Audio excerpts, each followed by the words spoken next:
nosso quadro de repressão por parte do Estado faz parte de toda uma doutrina militar de segurança nacional na Colômbia. E por isso é importante analisar o caso da Colômbia como uma expressão ou espelho de lo que poderia passar em alguns de nossos países de nossa América. Porque é uma doutrina de segurança nacional militar que tem total apoio e abertamente o apoio por parte dos Estados Unidos. A polícia está desenvolvendo toques de recolher, uma política de assassinato com uso excessivo da força. A gente sabe que tem uma polícia que tem que gerar o ordem. Só que a política do governo não é a negociação, é a repressão.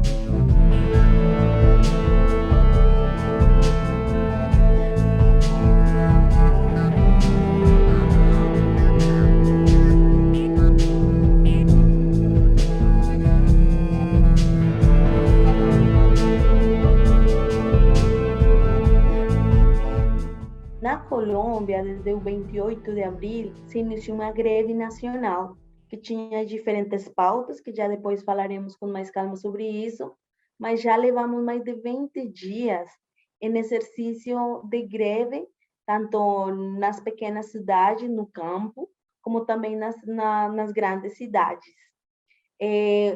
A greve tem muitas características. Uma delas é que a greve foi acompanhada, se bem iniciou com um comitê de greve nacional, ela foi muito bem recebida e acompanhada e desenvolvida pelo próprio povo nas ruas. Aquelas pessoas que não têm diretamente uma organização, mas estão nas ruas com muito alto grau de inconformismo, de raiva, de indignação. Então, o que aconteceu? O 28 começaram a sair pessoas nas ruas, se desenvolveram diferentes atividades e as pessoas começaram a se organizar e estar afora, desde muitas atividades culturais, a dança, a música, a batucada, sabe? Aquele toque de tambor. E as pessoas começaram a organizar e lembrar aquelas formas organizativas que já se veniam desenvolvendo, mais ou menos desde 2019, outra greve bem importante no final do ano que a gente tive e começou a se organizar em assembleias populares. Então, a primeira descrição é ver as pessoas nas ruas, dançando, caminhando, fazendo bloqueios das rodovias, fechando também caminhos, mas também sentadas discutindo, falando sobre o que acontece, quais são as reivindicações, quais são suas problemáticas locais. Junto com este tipo de espaço de encontro, tem as mobilizações que começaram de muitos outros sectores e outras atividades, tipo, começou um exercício de derrubar estátuas. Então, eu quero as assembleias populares por um lado, outras pessoas organizadas além, junto com os indígenas, derrubando estátuas de aquelas figuras da colonização espanhola, e também um exercício muito forte de repressão da polícia. Então, temos outra imagem, é uma polícia que está batendo em os manifestantes, perseguindo homens e mulheres nas ruas, e as pessoas também resistindo.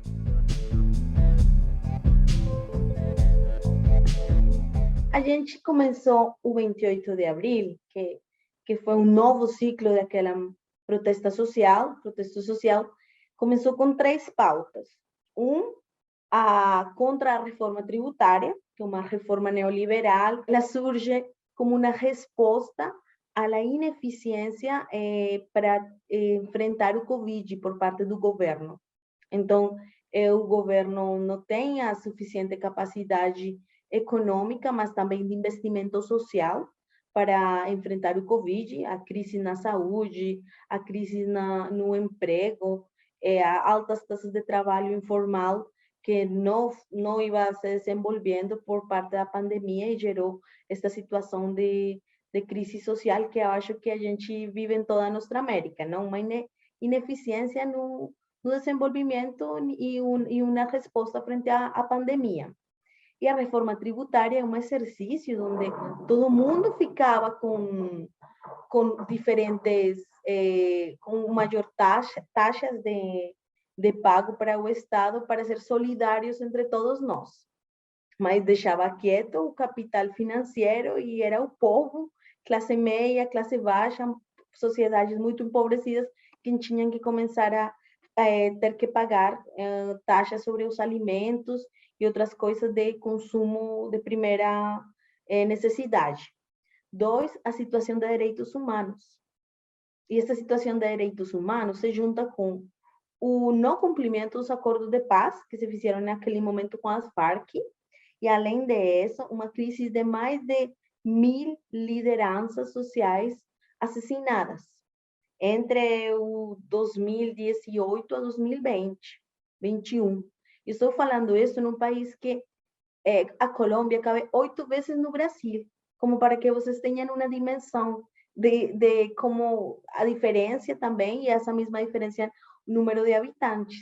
Então, mais de 1.000 lideranças assassinadas sociais das comunidades, também junto com os ex-guerrilheiros das Farc, que também faz parte de outra conta, fala de uma crise de direitos humanos, que mobiliza não só as organizações sociais, sino também a sociedade em seu conjunto, porque já são, não é aquele assassinato, sino também a maldade e a crudeza do exercício. E também tem a nível, uma pauta a nível rural, como era a reivindicação das fumigações contra as fumigações ilícitas. Então, tem este negócio do narcotráfico, donde não é controlado nem atacado pelo governo os narcotraficantes, sino o camponês que produz a coca, a folha. Porque aqui é bem importante entender que coca não é cocaína, como uva não é vinho. E esse camponês, essas famílias que produzem a coca, faz parte de uma crise na economia e uma falta de investimento por parte do governo, que tem desenvolvido toda a economia extractivista e que não tem nenhum apoio econômico para o pequeno camponês. Então, ele que faz? Vai produzir café, que está na baixa, ou vai produzir folha de coca que vende para um narcotraficante. E o governo, essa política de intervenção junto com os Estados Unidos, é uma política que vai enfrentar ao camponês. Não ao narco, sino ao camponês, porque é um cultivo ilícito, né? Então, também vem muito junto esta reivindicação que não só é uma pauta dos camponeses, sino também dos indígenas, dos quilombos, porque eles têm um controle no território onde o governo precisa entrar. Agora, muitos territórios, depois do acordo de paz, entraram em disputa pelo controle das milícias, que na Colômbia se chamam paramilitares, que também são donas do narcotráfico, de aqueles narcotraficantes sozinhos, e também do Estado. Então, essa é outra pauta mais rural que estava na mobilização do 28 de abril. Só que a gente conseguiu uma primeira, ganhou uma primeira batalha, não ainda a vitória, que foi a derogação da reforma tributária. O governo recuou, claro, ele ia apresentar a reforma tributária dividida, então, reforma na saúde, reforma para aposentadoria, mas o pacote, ele recuou. E isso lembra para nós que nas ruas a gente ainda sigue conseguindo algumas lutas. E por isso as pessoas começaram a falar, não é só a reforma tributária, é abaixo o governo de Duque, que representa uma história muito longa de uma ultradireita na Colômbia, uma ultradireita miliciana, uma ultradireita corrupta, e abaixo o governo de Duque e abaixo as medidas econômicas para o país. Então, além de questionar ao governo, também fala sobre uma política de Estado que ela é historicamente neoliberal. A gente falava que nosso quadro de repressão por parte do Estado faz parte de toda uma doutrina militar de segurança nacional na Colômbia. E por isso é importante analisar o caso da Colômbia como uma expressão ou espelho de lo que poderia passar em alguns de nossos países de nossa América. Porque é uma doutrina de Segurança Nacional Militar, que tem total apoio e abertamente o apoio por parte dos Estados Unidos, e que é o primeiro campo de preparação. Então, temos, historicamente, os movimentos sociais tinham se vinculado com a guerrilha, então, aquela lógica de qualquer que tenha uma movilização social, uma reivindicação em sua comunidade, tem algum vínculo com a guerrilha. Depois, com o acordo de paz, se bem as Farc participou, tinha outra guerrilha que não participou, que foi o Exército de Libertação Nacional, mas o governo já não tinha aquele argumento no centro do debate. E agora o argumento voltou que a protesta, a manifestação social é um inimigo interno. Então, já não tem aquela figura do terrorista, guerrilheiro, do narcotraficante, guerrilheiro, terrorista, do castrochavismo. Só agora é um manifestante que sai na rua. E essa figura para o governo é ainda mais difícil sabe, de criar um argumento e das pessoas aceitar. Porque aquele manifestante é a pessoa do comum, o vizinho, um amigo, o camarada da universidade.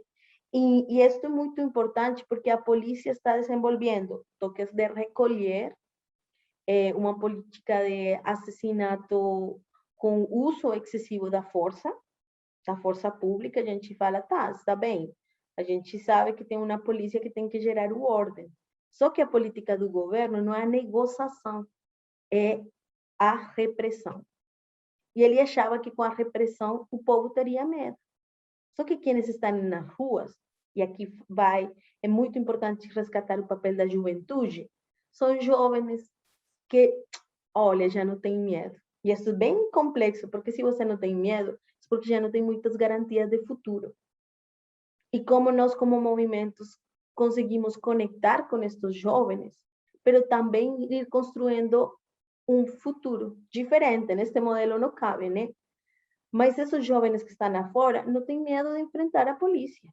Tem primeira linha demais, tem primeira linha junto com a Guarda Indígena, que é um exercício histórico de resistência e de autonomia frente aos territórios, e que buscam isso, defesa frente aos ataques por parte do governo e essa doutrina militar de controle que tem sobre os territórios na Colômbia. A gente não pode esquecer que temos mais de 12 bases militares apoiadas pelos Estados Unidos em nosso país.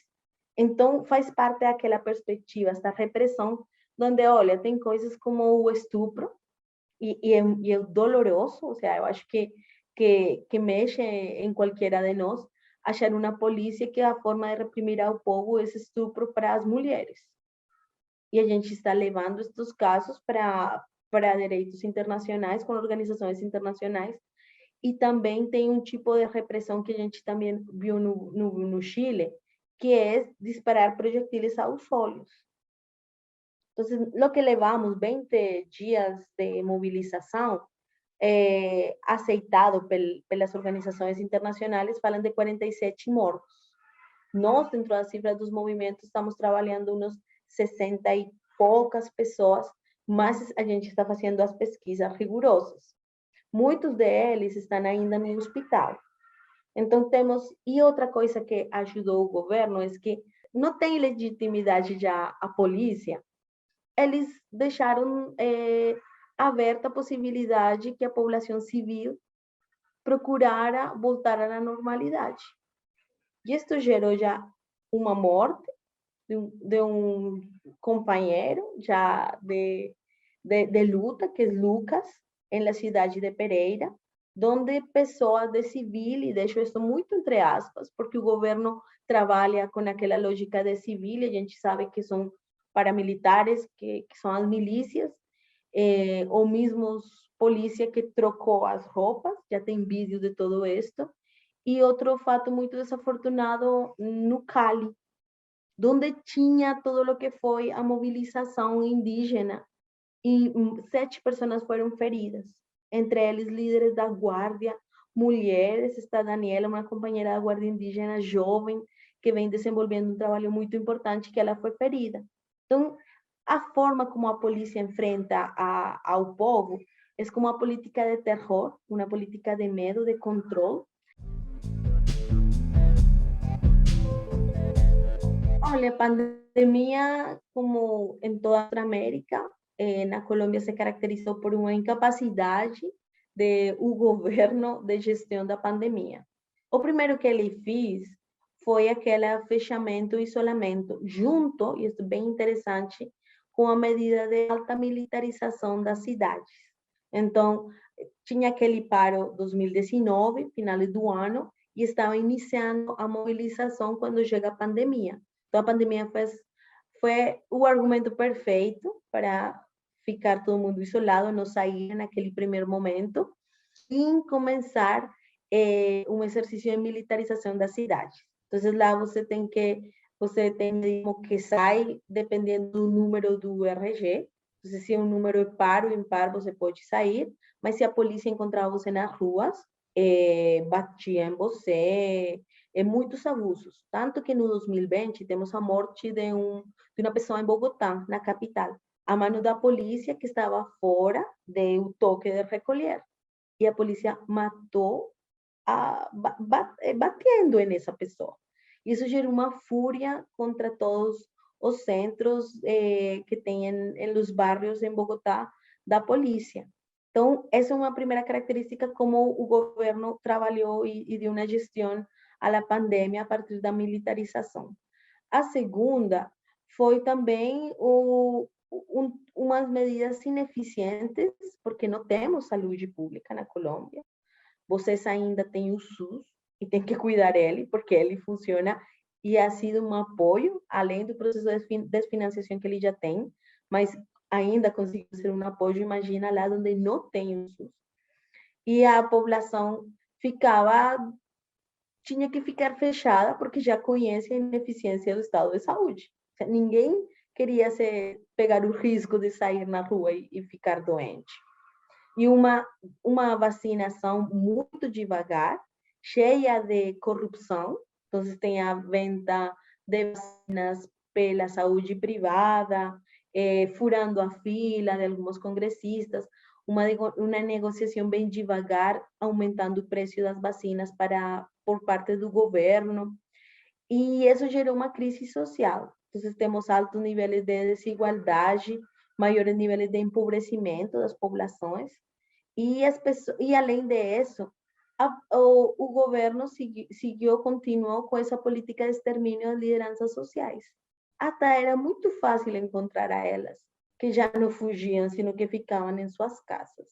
Então, eu lembro muito do setor campesino e indígena que falavam: é muito melhor sair a lutar e achar que a gente pode pegar o Covid que morrer sem se enfrentar a um governo que está tentando te assassinar. Essa crise da pandemia terminou de gerar e aumentar a crise social, porque o acesso às universidades ficou pior ainda, o trabalho informal, que é a base da economia na Colômbia, não tem como ser desenvolvido, e o governo totalmente incapaz de gerar soluções. Tudo ao contrário, ele abre, muitas cidades abrem e tiram o toque de recolher e as medidas de isolamento em prol de reativar a economia, sem gerar medidas reais para enfrentar a pandemia. Então, essa situação se vive muito na Colômbia.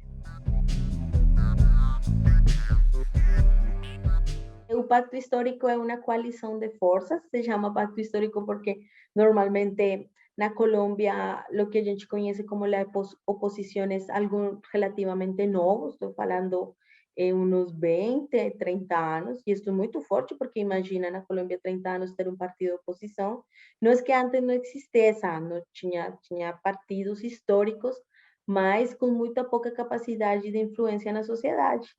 Então, quando vai se configurando outras forças políticas de oposição, eles já começam a ter maior representatividade nos espaços do governo e começam a ter um jogo nas eleições, tanto presidenciais como regionais.